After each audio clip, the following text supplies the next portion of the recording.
ராகவ் வந்து போனோன்னே அபிக்கு வந்து ரொம்ப மனசு கஷ்டமாக இருக்குது. அதனால அபி போயிட்டு என்ன பண்ணுறாங்க, சாமிக்கிட்ட போய் வேண்டுறாங்க. அப்போ சாமி சிலை கீழே அப்படியே வந்து விழுந்துடுது. அதை பார்த்து அபி வந்து அதிர்ச்சி அடைகிறாங்க. அப்போ ராகவுக்கு என்ன ஆச்சுன்னு தெரியலையே, ஒன்றும் புரியலேன்னு சொல்லிட்டு அபி ரொம்ப பயந்து போகிறாங்க. இங்கே வந்து ராகவ் வந்து வண்டியில் போயிட்டுருக்கும்போது வழியை மறைச்சு என்ன பண்ணுற ரவுடிஸ் எல்லாம் வந்து ராகவ் கிட்ட பயங்கரமாக ஃபைட் பண்ணுறாங்க. ராகவும் பயங்கரமாக ஃபைட் பண்ணுறாரு. அடுத்து வந்து அவங்க என்ன பண்ணுறாங்க, ராகவ் வந்து இங்கே நிறைய பேர் சேர்ந்ததால ராகவால் சமாளிக்க முடியல. அடுத்து ராகவ் வந்து ஒரு இடத்துக்கு வந்து அடித்து தூக்கிட்டு போயிடுறாங்க. இங்கே வந்து என்ன பண்ணுறாங்க, ராகவ நினச்சி அப்படியே ரொம்ப கவலையாகிறாங்க.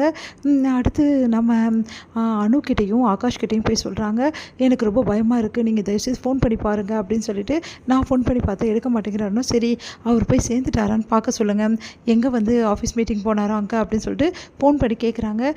இல்லை அவர் அங்கே வரவே வரல. அப்போது ராகவுக்கு வழியில் தான் ஏதோ பிரச்சனை ஏற்பட்டிருக்கு. அப்போ என்ன நடந்தது, ராகவ் எங்கே போனார் அப்படின்னு சொல்லிட்டு யோசிக்கிறாங்க எல்லாருமே. அடுத்து போலீஸ் ஸ்டேஷனை கம்ப்ளைண்ட் கொடுக்குறாங்க. ராகவை தொடர்ந்து வந்து தேடிட்டு இருக்காங்க. என்ன தேடலாம், சரி ராகவ் உங்கள் கைக்கு கிடைக்கவே மாட்டான், அவன் எங்கே பார்சல் பண்ணுமோ அங்கே பார்சல் பண்ணியாச்சு அப்படின்னு சொல்லிட்டு ரொம்ப சந்தோஷமாக வந்து சொல்லிட்டு இருக்காரு முரளி. வந்து அவங்க தேடுறதை பார்த்து சந்தோஷப்பட்டு இருக்காரு. விட மாட்டான் அவனை அப்படின்னு சொல்லிட்டு நேராக வந்து ராகவ் கிட்ட போகிறாரு. ராகவ் பயங்கரமாக வந்து அவர் கையாளி போட்டு அடிக்கிறாரு.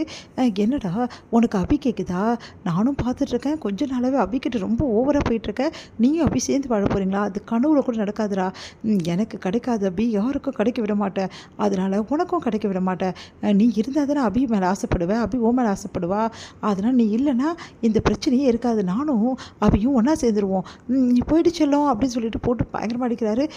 இவனை இந்த பெட்டியில் பார்சல் பண்ணி எடுத்துகிட்டு போயிட்டு ஒரே நடியாக மண்ணுக்கு கீழே வந்து அவனை போட்டுருங்க அப்படின்னு சொல்லிட்டு சொன்னோன்னே சரின்னு சொல்லிட்டு அவங்களும் தூக்கிட்டு போயிட்டு ஒரு இடத்த தோண்டி வந்து மண்ணு கீழே போட்டுடுறாங்க.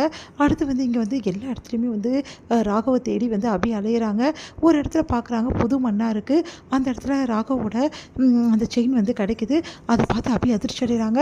உடனே அபி வந்து ஐயோ இந்த இடம்னு சொல்லிட்டு புதுசாக இருக்கே அப்படின்னு சொல்லிட்டு தோண்ட சொல்கிறாங்க. அடுத்து வந்து அபி கதறி அழுறாங்க. ஒவ்வொரு மண்ணாக தோன்றாங்க. அடுத்து அவங்க வர்றவங்களும் வந்து தோன்றாங்க.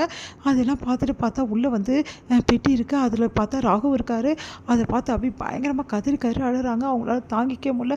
ராகவ் உங்களுக்கு என்ன ஆச்சு அப்படின்னு சொல்லிட்டு நான் அபி வந்திருக்கேன் அப்படின்னு சொல்லிட்டு தட்டி பார்க்குறாங்க. ராகவ் எழுந்துக்கல. ஃபர்ஸ்ட் எய்டும் கொடுக்குறாங்க. ஆனால் ராகவ் எழுந்துக்கல. ரொம்ப பதறி போகிறாங்க அபி. அடுத்த ஹாஸ்பிட்டலில் வந்து ராகவை சேர்க்குறாங்க. இங்கே ராகவ் வந்து உயிருக்கு போராடிட்டு இருக்காரு. அபி ரொம்ப பயந்து போகிறாங்க. அடுத்து வந்து எல்லாருமே வந்து ப்ரே பண்ணிட்டு இருக்காங்க ராகவுக்காக. ராகவ் வந்து எப்படி அபி கண்டுபிடிச்சா அப்படின்னு சொல்லிட்டு செம்ம டென்ஷனாக இருக்காரு முரளி. அடுத்து வந்து ராகவ் வந்து அபியோட வேண்டுதலால் கண்ணை திறக்கிறாரு.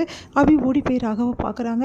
பார்த்துட்டு வந்து உடனே வந்து அப்படியே கண்ணை திறந்து லைட்டாக பார்த்துட்டு சொல்கிறாரு, அபி இப்போ என்னை விரும்புகிறியா அபி, அந்த வார்த்தை அப்படின்னோடனே அப்படியே வந்து கையை வச்சு அவங்களோட ராகவோட முகத்தில் வந்து அந்த வாயை மூடுறாங்க. Abhi I love you Raghav, I love you so much, உங்களை நான் அவ்வளோ நேசிக்கிறேன், என் மனசு ஃபுல்லாக நீங்கள் தான் இருக்கீங்க ராகவ், ஓகேவா அப்படி சொல்கிறாங்க. இல்லை ஓகே இல்லைன்னு தலையாட்ட வேறு அப்படின்னோடனே அந்த விஷயம் ஐ லவ் யூ ராக்கி பாய் போதுமா அப்படின்னு சொல்லிட்டு அப்படியே கட்டிக்கிறாங்க. உடனே சந்தோஷம் தாங்க முடியல ராகவுக்கு.